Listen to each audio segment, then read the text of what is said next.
So I did something really cool last night for the pregame show, and I brought back some tape of it. I interviewed a guy named Tom Willis last night. Threw out the first pitch at the game. He was born with no arms. Right. No arms. So I had a chance to talk to him before this amazing moment in the mound and take a look. Tom Willis, you're a motivational speaker. You own your own video and television producing company, and you're here throwing out the first pitch, but let's point out the obvious. You don't have any arms. How are you going to do this? Well, Chrissy, I was born without arms. The only thing I have is this small appendage here that's kind of like a hand, but it really doesn't have a lot of strength. So when I grew up, I learned how to do everything with my feet. So I do everything with my feet. I learned how to draw and color when I was little. And as I got older, I just learned how to do everything, including driving a car. You can drive? Yes, I was told, oh, you can never drive. How are you going to drive? Well, we found someone that actually put a steering wheel down on the floor for me, and I have been driving for over 30 years, and I've driven over more than 500,000 miles. So for everyone that said I couldn't drive, oops, they were wrong. Oops, they were wrong. You're right. Hey, listen, I'm excited about you throwing out the first pitch tonight. Can you show us an example of how you're going to do it? Okay, you hold on to the mic. No problem. All right.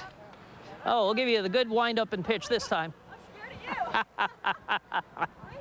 There you go. Well, great job. Listen, you know, you're a motivational speaker and you speak to preschoolers to professionals. Is that one of your favorite things to do? Yeah, it definitely is, because when I meet with groups, I just talk about my life. I tell them about the things that have gone on in my life, but I'm not trying to hold myself out as being some super special person. I'm just trying to get across to people that you will have challenges in life, you will have obstacles in life, and there are ways to get around them and get past them and move on with your life. Like tonight for me is a dream come true, because when I was a little boy, I always wanted to play professional baseball. I mean, I'm standing right here on the field.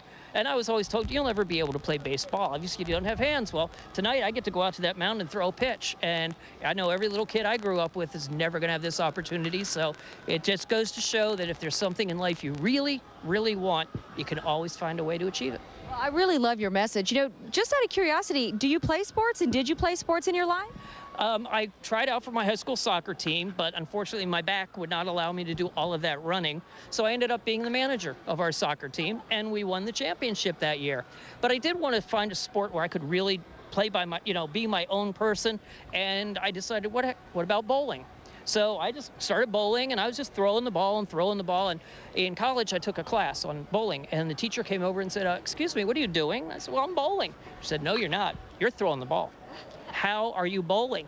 And she took the system that she uses with the other students and helped me adapt it to learn how to bowl with my feet. And I now have a 120 average. So I went from being better than Barack Obama, man. Let's not go there. And listen, it just sounds like you're saying adapt and overcome, adapt and overcome. Exactly. Every day I wake up, there's a new challenge in my life, and I could choose to sit down and just feel bad for myself, but then I'll never get anywhere. So you're a real role model. Thank you for being here. Thank you very much, Chrissy. I appreciate it. By the way, Tom, here he is throwing the first pitch last night. And that's Josh Carlin, I think, catching for him. And, you know, Tom and his wife, Mary, live up in Mira Mesa, and they're big fans of the show. They watch Fox in the morning, and they like San Diego Living, and they're just super-duper people, man. Totally inspiring and just cool, down to earth. And this guy can make anything happen. He really can. Love that. He's a 120 bowling average. Wow. How do you pull that one? That was kind of fun.